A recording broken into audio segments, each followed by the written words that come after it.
और जी आप supreme court के जज हैं। अच्छा। आपने जो सरल भाव में भक्ति क्या है वो बताया। धन्यवाद। प्रयास यही रहता है हमारा तो कि जी। कार्य करते करते स्मरण होता रहे। हाँ बिल्कुल, अपने कर्तव्य को ही पूजा समझे। कर्तव्य में भय और प्रलोभन का त्याग करके अपने शपथ वही है हमारी। हाँ, अपने कर्तव्य का भय और प्रलोभन से यदि हम हट करके तो हमारी कर्तव्य पूजा हो जाएगी। अगर भयवश कुछ हुआ या प्रलोभनवश कुछ हुआ तो हमारी पूजा में बाधा पड़ जाएगी। हमें समय मिले तो और भी पूजा करें, नहीं सबसे बड़ी पूजा है अपने कर्तव्य का पालन करना, जो भगवान ने हमें कर्तव्य दिया, और नाम जप कर अंदर ही अंदर भगवान का स्मरण करता रहे। और जी जरूरी नहीं है कि तिलक कंठी और ये सब बांधा या मंदिर जा रहा है वही भक्त है।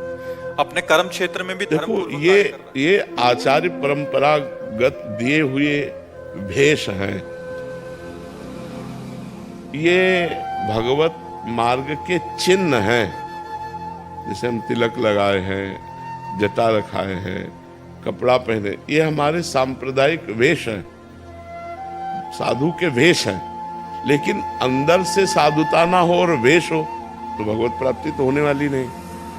और वेश ना हो और अंदर से वो साधुता हो तो निश्चित उसको भगवत प्राप्ति हो जाएगी। तो ये जरूरी नहीं है, जरूरी है ये अपने कर्तव्य का पालन करते हुए भगवान का नाम जप करना। बोले आपके उदाहरण क्यों? हमारे भाग्य में लिखा है, हमारे भाग्य में लिखा है कि तुम्हें बचपन से बाबा जी बनना पड़ेगा।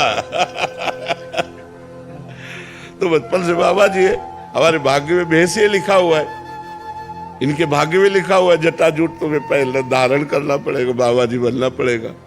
खास बात है भगवान का भजन करना, खास बात है भगवान के द्वारा प्राप्त कर्तव्य कर्म का पालन करना। उसे हम सही बताएं, बहुत बढ़िया जीवन है यदि गृहस्थ धर्म से सही चला जाए तो। क्योंकि साधु भी गृहस्थी से ही पैदा होते हैं और साधुओं का पोषण भी गृहस्थी से ही होता है और भगवान का अवतार भी गृहस्थी में ही होता है। गृहस्थ धर्म बहुत बढ़िया धर्म है यदि धर्म से चला जाए, पर इतना प्रपंच है कि भजन करना कठिन है। नहीं, इतना मतलब एक चैप्टर हो तो निपटा ले, इतने चैप्टर हैं कि दिमाग जो है उसी में बटा रहता है।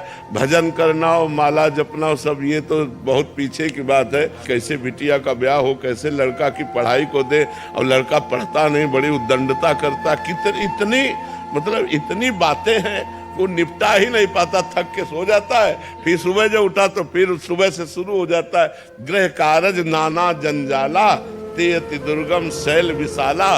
तो यही सर आवत अति कठिनाई, राम कृपा बिनु आई न जाए। नहीं तो बहुत बढ़िया धर्म है। आप अपने धर्म का पालन करते हुए नाम जप करो, आप एक संत हो।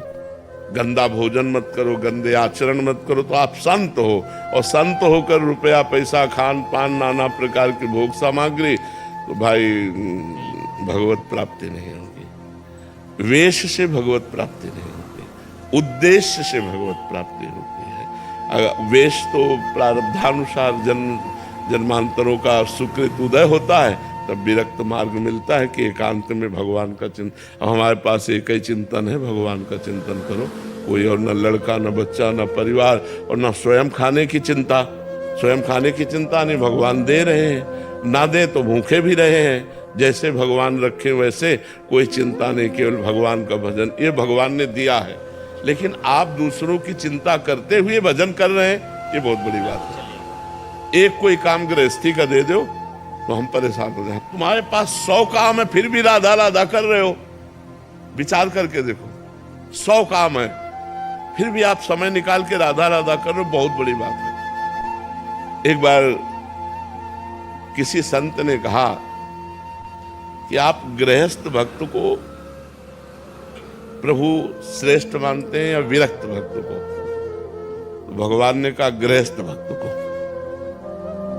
विरक्त तो रात दिन हमारे में लगे हुए हैं, लेकिन तो उन्होंने कहा प्रभु विरक्त तो सर्वश्रेष्ठ है, क्योंकि सब कुछ त्याग कर आपके लिए। तो उनका एक काम करो, इस प्रश्न का उत्तर बाद में देंगे। एक बड़ा सा कटोरा दिया और घी भरा और कहा हमारे इसके राउंड लगाओ आसन के। एक बूंद अगर घी गिरा तो सुदर्शन चक्र पीछे है। अरे बोले प्रभु समस्या में डाल दिया। बोले एक राउंड लगाओ, पूरा राउंड लगा के आए। बोले कई बार हमारा भजन किए?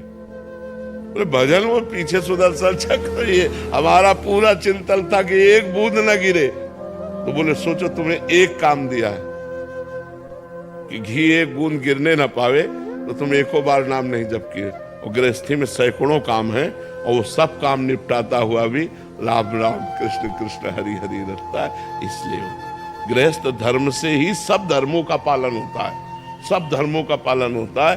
पर आप अगर भगवान का भजन कर ले तो सर्वश्रेष्ठ संत है, क्योंकि संतों की भी सेवा, परिवार की भी सेवा, समाज की भी सेवा और भगवान का भी भजन कितनी बड़ी बात है। हमारे पास एक ही काम है, केवल भजन, दूसरा काम नहीं। तुम्हारे पास सैकड़ों काम होते हुए भी भजन है, ये बहुत बड़ी बात है। बस चलते रहो, गलत आचरण मत करो, गंदा खान पान मत करो, नहीं तो बुद्धि फिर भजन में नहीं लगेगी। महाराज जी, ग्रस्त की बात हो रही है तो मतलब एक सदग्रस्त को जो अभी तक तो ठीक है संसार में, बट अभी उसको प्रारंभिक अवस्था में उसकी दिनचर्या क्या होनी चाहिए? दिनचर्या में क्या उसको मतलब अपने सारे गृह कार्य और अपनी जॉब आदि करते हुए भी कैसे भजन को प्राप्त हो? देखो, कोई समय नहीं दे सकते इसलिए कि कोई कोई नाइट ड्यूटी करता है, कोई कोई रात की ड्यूटी करता है। अब हम कहते सुबह 4 बजे उठना ही चाहिए, वो 2 ढाई बजे 3 बजे 4 बजे आया है, अब वो उठेगा कि स्नान करेगा कि सोएगा जाके? हमें लगता है जब हमें समय मिले गृहस्थी में, अब सुबह से कई ऐसे कार्य होते हैं, अब रात में पानी लगाना है किसान को, अलग अलग कई ऐसे कार्य होते हैं, व्यापार में उसको विदेश जाना है, ऐसे कई कार्य होते हैं जिनसे गृहस्थी में एक दिनचर्या नहीं रह सकती, एक दिनचर्या नहीं रह सकती। तो सबसे बड़ी गृहस्थी की साधना है कि हमारे दरवाजे से कोई भूखा ना जाए और हमारे अंदर नाम चलता रहे, बस सबसे बड़ी साधना है।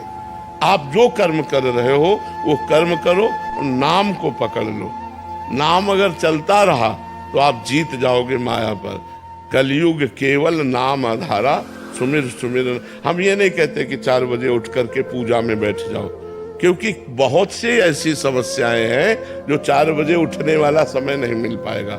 जब आप उठ पाओ, भगवान का स्मरण करो, नाम जब शुरू करते हुए अपने अपने कार्य प्रणाली में लग जाओ। अब गृहस्थी में माताओं बहनों को जैसे सुबह उठिए और ये देखिए कि पति कै बजे ऑफिस जाएगा, बालक कै बजे स्कूल जाएगा। पति और बालक को तैयार कीजिए, उसको स्कूल भेजिए, उसको ऑफिस भेजिए या अपने काम में जा रहा है, उसको तैयार करके टिफिन सबके फिट कर दिए। अब कोई काम नहीं है, पर्दा ठाकुर जी का खोला, उनकी पूजा की, वो चाहे 10 बजे हो चाहे 11 बजे हो।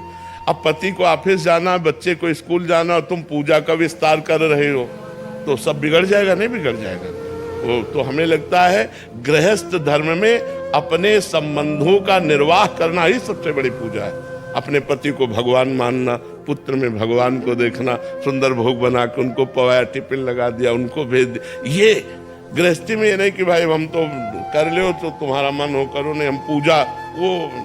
तो हमें लगता है अपने कर्तव्य का पालन करना सबसे बड़ी पूजा है। अपने कर्तव्य में चूक गया तो पूजा पूजा नहीं है। हम एक पूजा शब्द से हमारे दिमाग में एक बात आ जाती, ठाकुर जी की छवियाँ, आरती, अगरबत्ती लगा, ये हमें लगता है कि यही पूजा नहीं है, यही पूजा नहीं है। अगर यही पूजा होती तो श्री कृष्ण कर्मण्येवाधिकारस्ते मा फलेषु कदाचन, भगवान ने आदेश किया कर्म के लिए।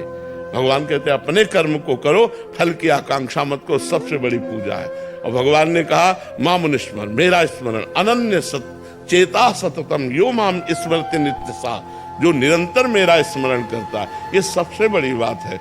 राधा राधा राधा राधा, कृष्ण कृष्ण कृष्ण, ये तो चलते फिरते उठते बैठते वो सब ठीक हो जाएगा।